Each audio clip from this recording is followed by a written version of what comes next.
पे आपका स्वागत है न्यूज 18 जेके। इस पर आप देख रहे हैं Kashmir news. PDP media adviser Iltija Mufti ने कहा है कि मौजूदा हुकूमत ने जम्मू कश्मीर को जेल में तब्दील कर दिया है और लोगों को जारी मसाइल से निपटने के लिए तब्दीली के लिए वोट देना चाहिए। इल्तिजा ने कहा कि जम्मू कश्मीर के लोगों को बहुत नुकसान पहुंचा है और लोगों के मसाइल बड़े हैं। मरहबा कुलगाम में पार्टी का वर्कर्स कन्वेंशन मुनक्किद हुआ। मोहम्मद अमीन डार और दीगर लीडरान ने इस मौके पर शिरकत की। पीडीपी जो है कैंपेनिंग कर रही है, कैसा लग रहा है आपको? रिस्पांस कैसा है?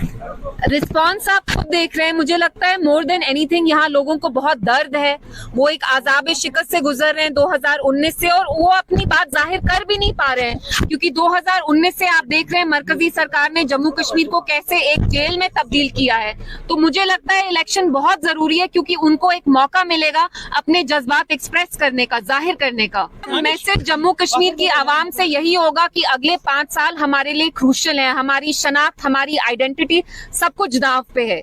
इसलिए खुदा ना खास्ता अपना वोट उस बंदे को मत दीजिए जो आपकी बात नहीं रखे। उसी बंदे को चूज करे जो बेबाकी से आपके इश्यूज को हाईलाइट करे। जम्मू कश्मीर का इश्यू ना सड़कों के बारे में है, ना ड्रेन्स के बारे में। ये हमारी आइडेंटिटी के बारे में है, हमारी शनाख्त, हमारे फ्यूचर के बारे में है। इसलिए आपका वोट कीमती है। Your voice matters, your vote matters. और जम्मू कश्मीर बीजेपी के सदर रविंद्र रैना ने जिला डोडा में पार्टी कारकुनों के साथ एक रैली निकाली और उधमपुर कठुआ सीट के उम्मीदवार डॉक्टर जितेंद्र सिंह के हक में मुहिम चलाई। रविंद्र रैना ने कहा कि इस बार बीजेपी डोडा उधमपुर सीट पर 4 लाख वोटों से जीतेगी। उन्होंने ये भी कहा कि एनसी, कांग्रेस, पीडीपी को आवाम को हिसाब देना चाहिए। रैना ने सवाल किया कि उन पार्टियों ने अपने दौर में आवाम के लिए क्या काम किया। रविंद्र रैना ने कहा कि पीडीपी, कांग्रेस, एनसी ने मजहब के नाम पर वोट लिया और मजहब के नाम पर लोगों को तकसीम किया।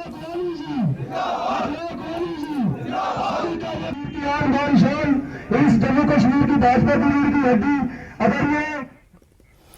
और बीजेपी जम्मू कश्मीर के सदर रविंद्र रैना ने कहा कि डोडा उधमपुर कठुआ लोकसभा सीट पर तीसरी बार कमल खिलेगा। वो न्यूज 18 जेके से बात कर रहे थे। हिंदू, मुसलमान, सिख, ईसाई सब एकजुट होकर जो डेवलपमेंट मोदी साहब ने की है इस डोडा, किश्तवाड़, रामबन में, उसके लिए वोट देंगे। एक जमाना था जब कांग्रेस नेशनल कॉन्फ्रेंस की सरकारें थी।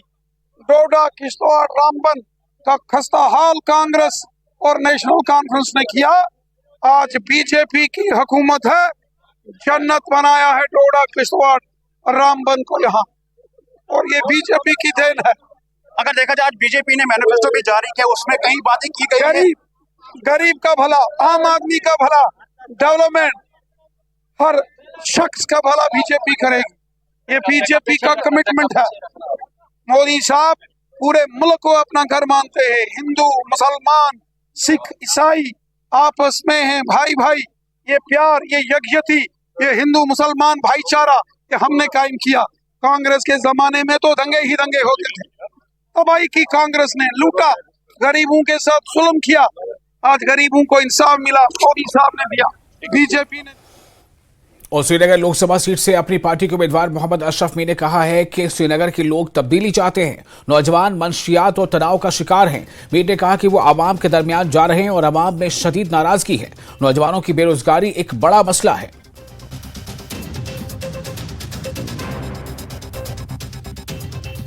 अपनी पार्टी के श्रीनगर से उम्मीदवार मोहम्मद अशरफ मीर इस वक्त हमारे साथ मौजूद हैं। सीधे उनका रुख करते हैं। सर, ये बताइए कि आपकी पार्टी वजूद में आने के बाद ये पहला मौका है कि चुनावी मैदान में है, किस तरीके का रिस्पांस आपको मिल रहा है? देखिए, जहाँ तक हमारे जम्मू कश्मीर अपनी पार्टी का रीच आउट का प्रोग्राम है, हम जगह जगह घूमे हैं। इन 4 सालों में जब से हमने पार्टी की बुनियाद दाग बेर डाली है, हमने देखा है लोग बहुत मायूस हैं, नाराज है, डिजेक्टेड लग रहा है उनको।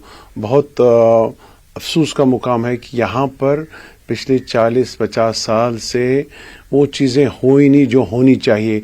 यहाँ देश ने इतनी तरक्की की है, यहाँ सिटीज़ कॉस्मोपॉलिटन, मेट्रोपॉलिटन बहुत तरक्की में, स्मार्ट सिटीज़ में आगे हैं।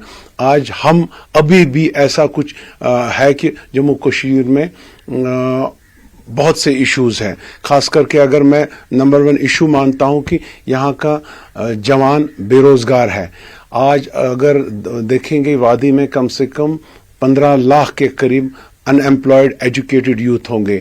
बेरोजगारी का आलम है। सरकार की तरफ से कोई पेशरफ नहीं है।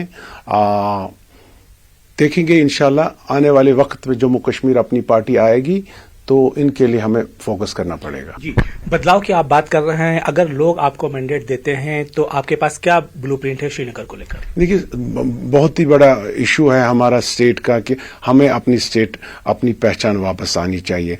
वो हमें गवर्नमेंट से भी, मिनिस्ट्री से भी, पार्लियामेंट से भी हमें प्रॉमिस हुआ है, लेकिन अभी तक हुआ ही नहीं है। लेकिन जब तक इसके लिए हम कुछ पेशरफ्त या पहल नहीं करेंगे तब तो आपको भी ये भी पता है कि आज अपने माँ से अब अपना खाना अपने बच्चे को बिना मांगे ही कोई नहीं देता है।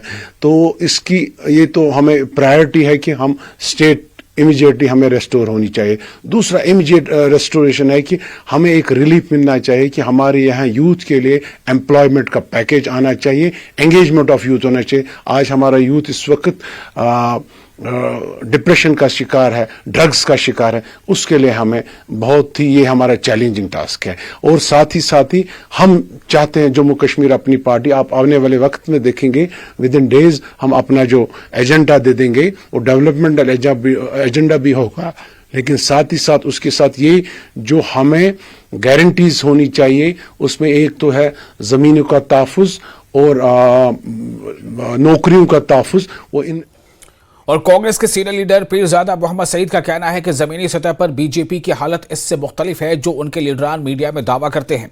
उन्होंने कहा कि यही वजह है कि बीजेपी को कश्मीर से कोई मुनासिब उम्मीदवार इलेक्शन के लिए नहीं मुहैया हो पा रहा है।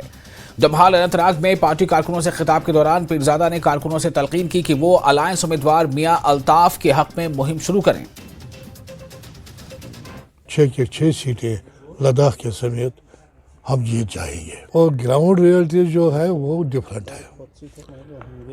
जो कश्मीर, जम्मू कश्मीर के लोगों का रुझान है वो भाजपा सरकार के खिलाफ है और लोग उनके हक में नहीं है, डरते हैं वो लोगों से। और यही वजह है कि उनका कैंडिडेट जो है वो अनाउंस नहीं कर सकते। और मुझे लगता है कि वो इलेक्शन के लिए कोई कैंडिडेट भी खड़ा कर सकते। और